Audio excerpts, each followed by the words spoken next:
So today's tip of the day is how professionals really trade, and professionals just invest 1 or 2% of their entire capital per trade.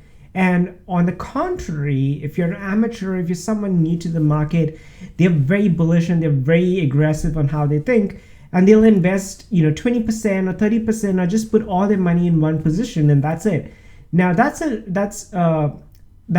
a disaster waiting to happen if you do that. So a professional trader really knows how to conserve his capital, wait for the right opportunity to get into the market. If it doesn't go its way, he knows how to get out of the market, and it's not really aggressive in terms of like how he is trading. If he's close to a profit or at a loss, like they're very conservative. They know how to preserve the capital. And the amateur you're on the other end is like all out. It's a do or die, and he just wants to give it all, and and that's where they learn, and that's where an amateur becomes a professional. So keep that in mind. Have a clearly defined risk tolerance that you have. Know when exactly to cut your losses, and know when to get in and get out of a trade. So I hope that was helpful to you, and stay tuned to another video coming up soon.